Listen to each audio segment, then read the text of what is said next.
On the morning of May 14th, 1940, at precisely 6:30 in the morning, Second Lieutenant William Harper sat in the cramped cockpit of his Fairey battle light bomber, watching the sun break over the English Channel.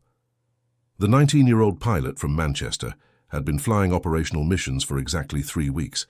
He believed, with the absolute certainty of youth and limited experience, that he understood what modern aerial conflict looked like.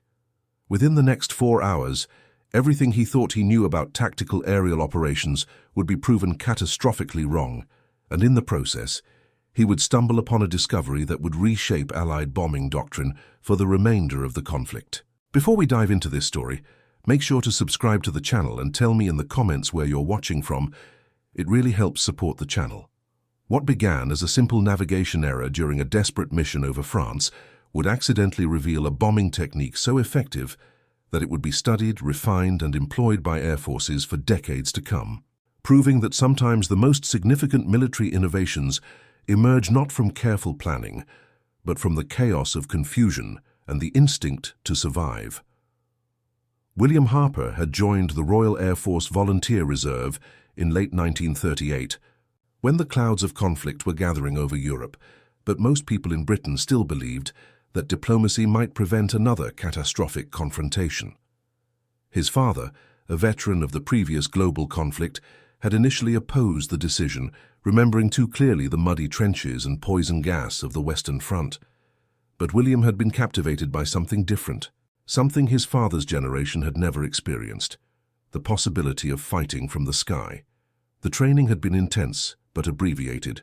By the spring of 1940, the Royal Air Force was expanding faster than anyone had anticipated, rushing young men through condensed courses in navigation, bombing, and formation flying. William had accumulated barely 120 hours of total flight time when he received his assignment to No. 12 Squadron, based at a hastily expanded airfield in northern France. The Fairey battle aircraft he flew was already considered outdated by military planners, a 3-seat light bomber with a single engine that struggled to reach 240 miles per hour, even in ideal conditions. But it was what the Royal Air Force had available, and in May of 1940, availability mattered more than superiority. The situation in France had deteriorated with stunning speed. German armored divisions had crashed through Belgian defenses and were racing toward the Channel coast, cutting through Allied positions with a coordination and velocity that shattered all pre-conflict assumptions about modern ground operations. Desperate to slow the advance, Allied commanders were throwing everything available at the enemy columns, bridges, and supply lines. The missions were dangerous beyond anything the peacetime theorists had imagined. Losses among light bomber squadrons were approaching 70%. On that May morning, William's assignment seemed straightforward on paper. His 3-aircraft flight was to locate and engage a column of enemy vehicles reported moving along a road near Sedan, approximately 100 miles inside France. The intelligence was already 12 hours old, and the reported position was vague, but the order was clear: find the column and disrupt it. Squadron leader Marcus Thornton, a veteran pilot at the ancient age of 32, conducted the briefing with grim efficiency. His face showed the exhaustion of too many missions and too many empty chairs in the mess hall. He pointed at the map with a weathered finger, tracing their route. Then Thornton said, his voice carrying none of the optimism that had characterized briefings just 2 weeks earlier, "We'll approach at 8,000 feet, locate the target, and make our attack runs from 4,000 feet. Standard procedure. Questions?" William raised his hand slightly, then Thornton acknowledged him with a nod. "Sir," William asked, his voice betraying his inexperience, "what if we encounter enemy fighters?" Thornton's expression didn't change, but something cold flickered in his eyes. Then he replied, "Evade as best you can. The enemy has air superiority over most of France now. We're relying on cloud cover and luck." The third pilot in the formation, Flight Lieutenant Peter Davidson, a Canadian volunteer with significantly more experience than William, caught his eye across the briefing room. Davidson gave him a slight nod that might have been reassurance or might have been acknowledgement of the odds they faced. The takeoff was routine. William's observer, Sergeant Thomas Mitchell, a precise man of 27 who had worked as a surveyor in civilian life, settled into his position behind the pilot with his maps and navigation instruments.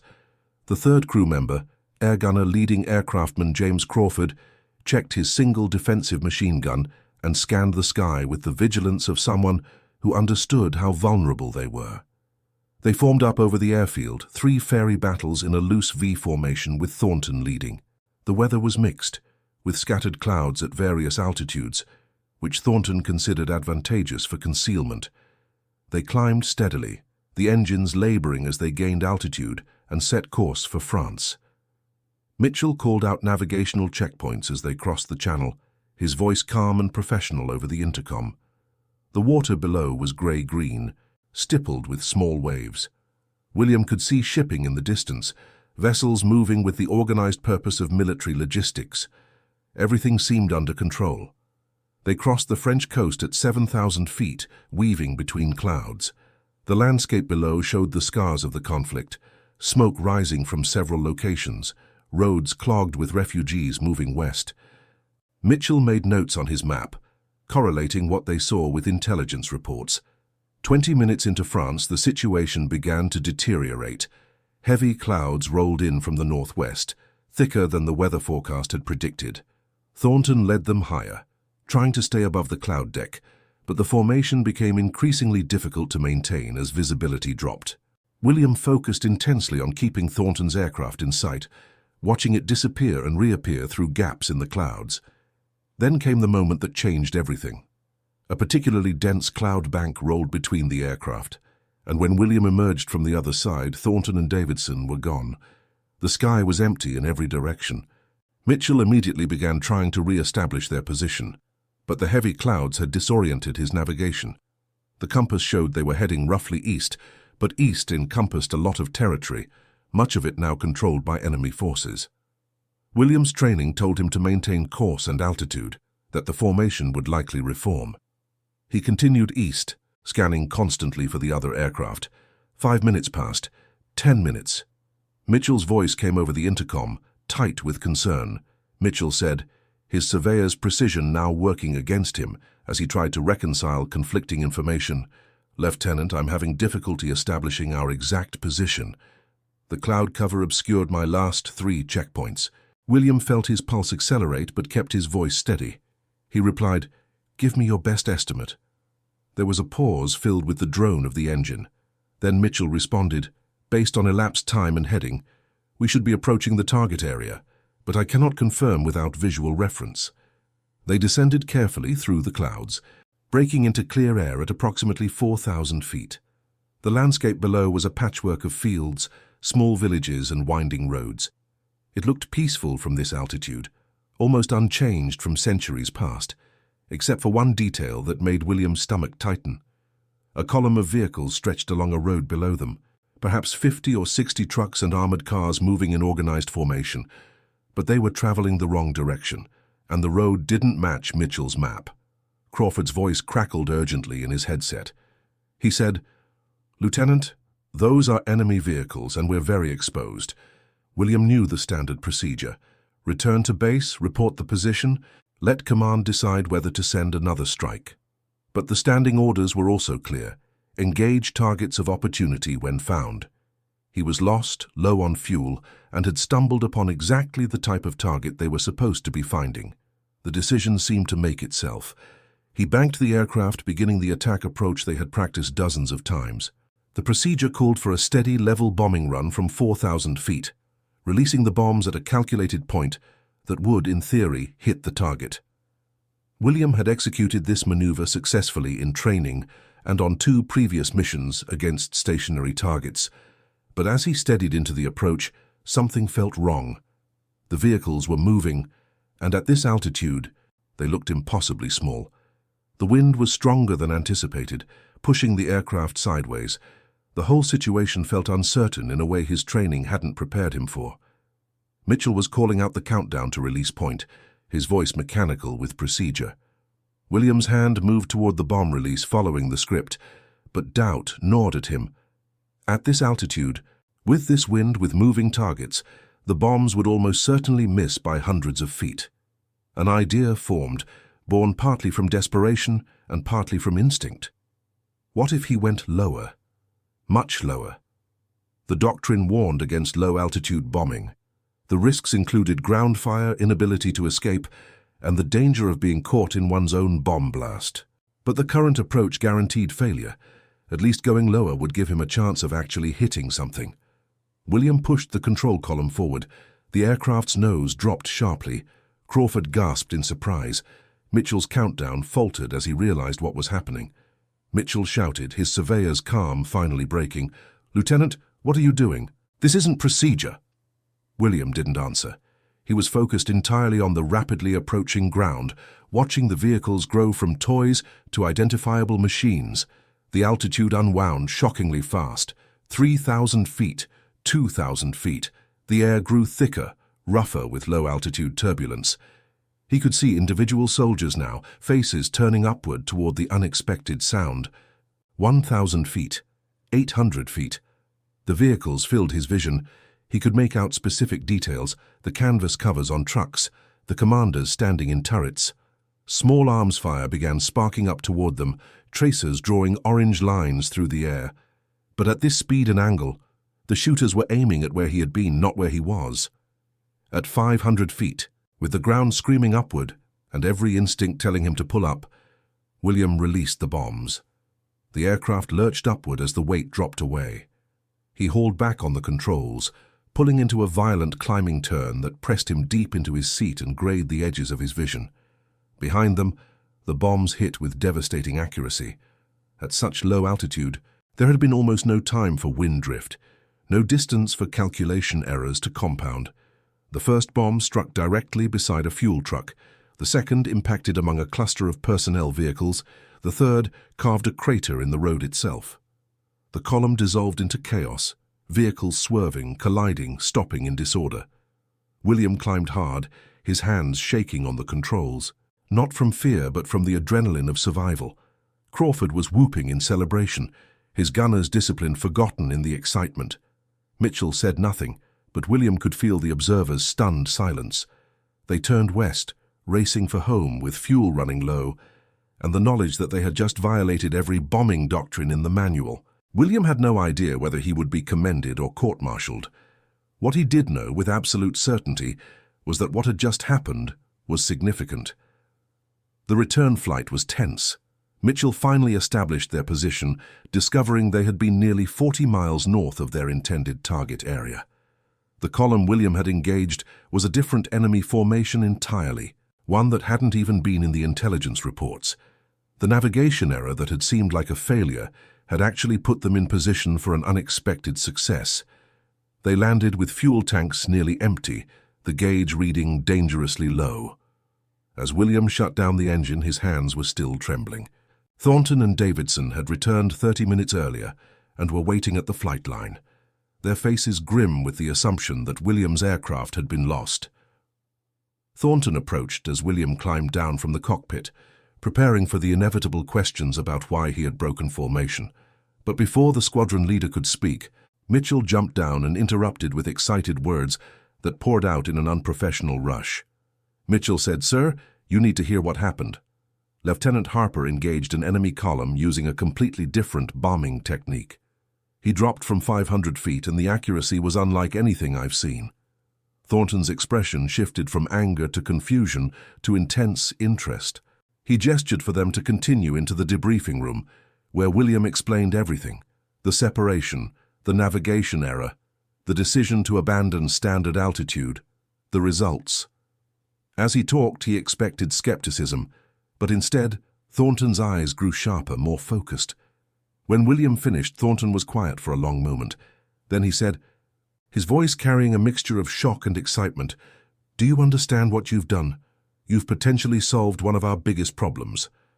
William looked at him in confusion, so Thornton continued. Thornton explained, leaning forward intently, "We've been losing aircraft at catastrophic rates, partly because our bombing from high altitude is so inaccurate that we have to make multiple passes, exposing ourselves repeatedly. But if what you're describing works consistently, if we can reliably hit targets from very low altitude, we could achieve mission success on the first pass." The implications began cascading through military channels with surprising speed. Within 2 days, William was asked to demonstrate the technique again, this time with senior officers observing from the ground. He felt enormous pressure as he approached a designated practice target, a group of marked vehicles arranged in a field. But the results were even more impressive in controlled conditions. From 500 feet, releasing at the last possible moment, the bomb struck within yards of the target. Group Captain Harold Webster, a career officer with sharp features and sharper intellect, watched the demonstration with growing excitement.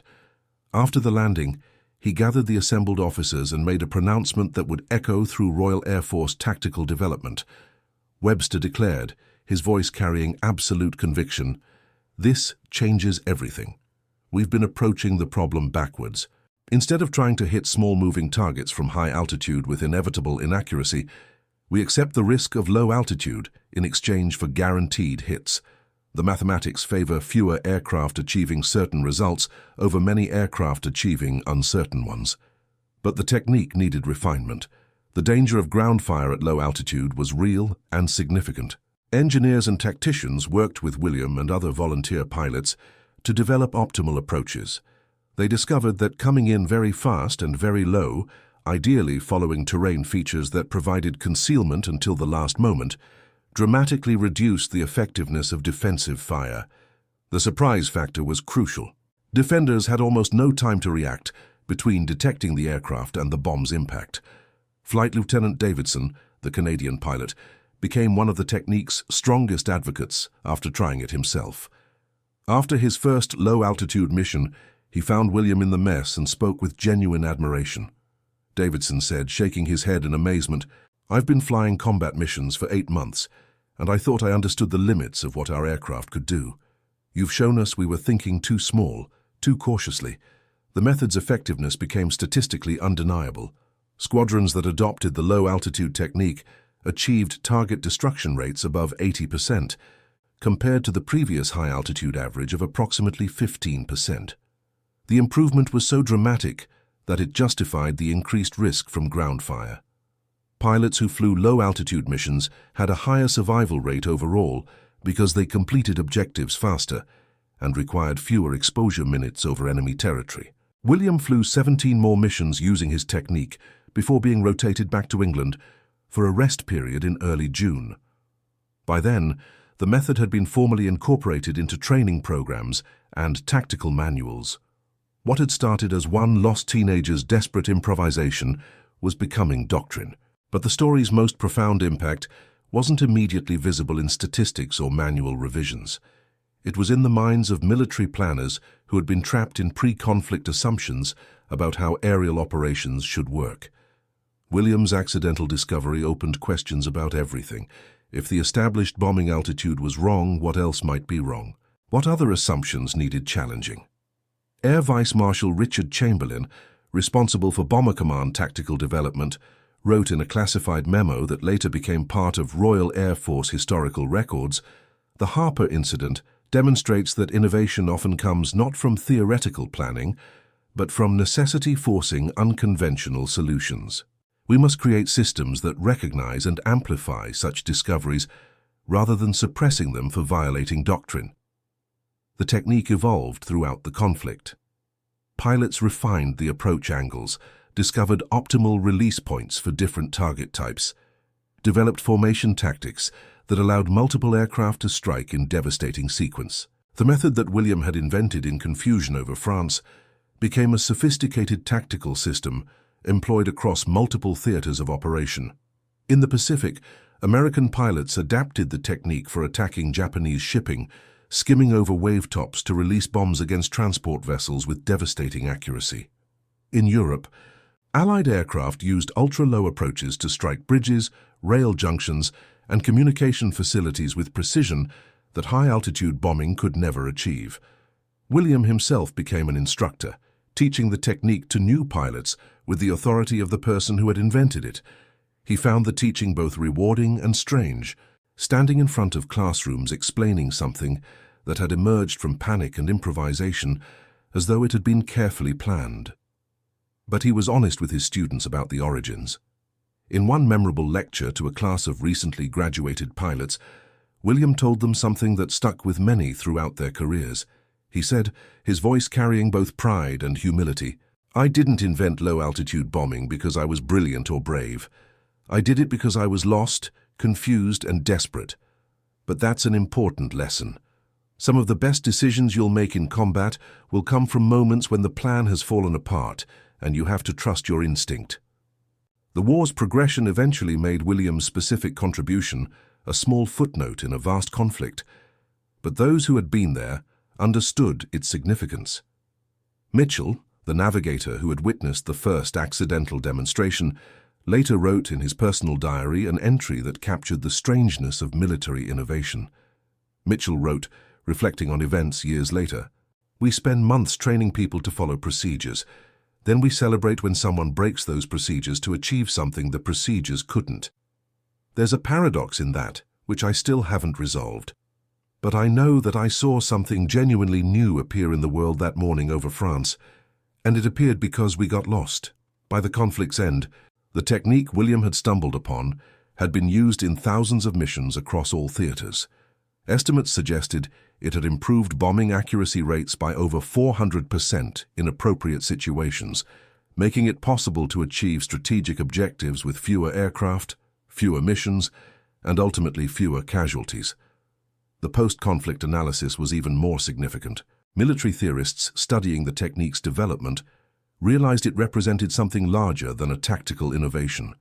It demonstrated how rigid adherence to doctrine could prevent adaptation, how the chaos of real operations often demanded solutions that looked reckless by peacetime standards, and how innovation frequently emerged from the lowest ranks rather than the highest planning offices.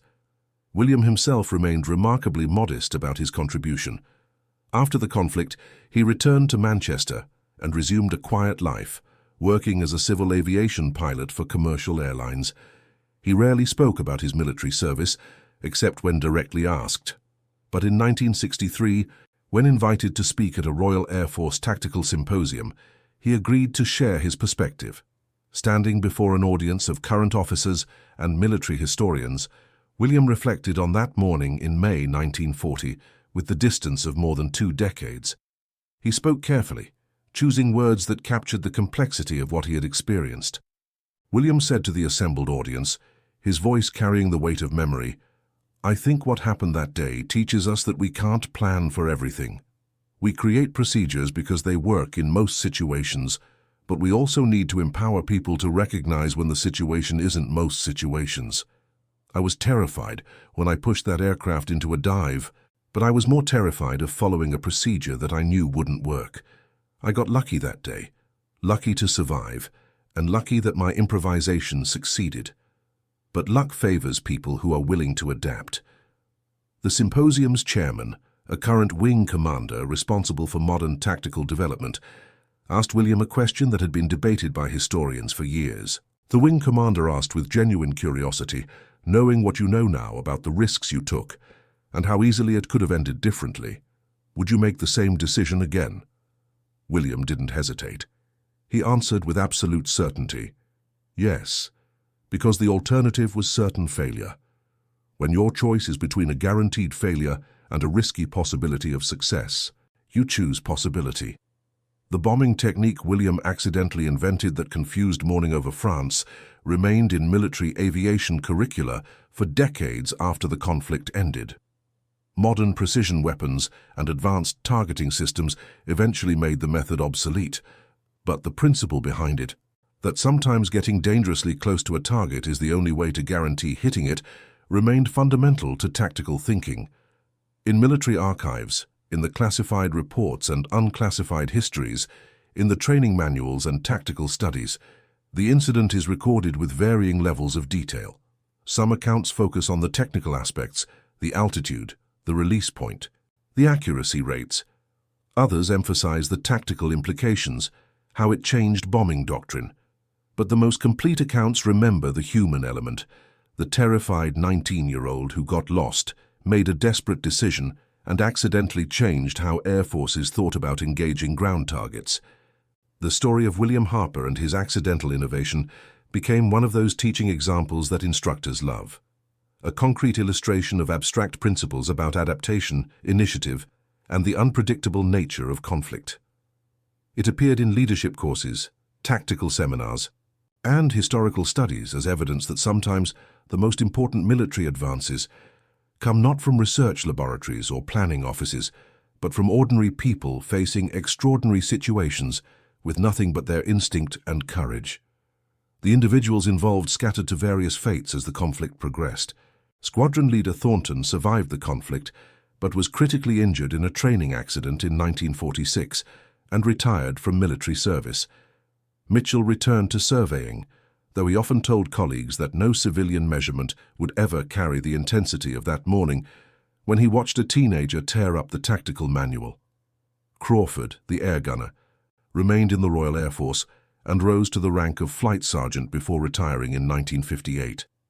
Davidson, the Canadian pilot who became an early advocate, was lost over Germany in 1943 during a night operation. William Harper lived to the age of 72, passing away in 1993. His obituary in the Manchester newspaper mentioned his military service briefly, noting that he had been a bomber pilot during the conflict. It didn't mention the specific contribution, the morning over France, when confusion led to innovation. But those who had studied military aviation history, those who taught tactical development, those who appreciated how accidents could reshape doctrine, they remembered. In the end, the story of the 19-year-old pilot who got lost over France and accidentally invented a new bombing method became more than just a historical anecdote. It became a reminder that military innovation often emerges not from careful planning, but from the chaos of real operations, that sometimes the best solutions appear when people are forced to abandon the safety of procedure and trust their judgment, and that getting lost isn't always failure. Sometimes it's the beginning of discovery. And that concludes our story. If you made it this far, please share your thoughts in the comments.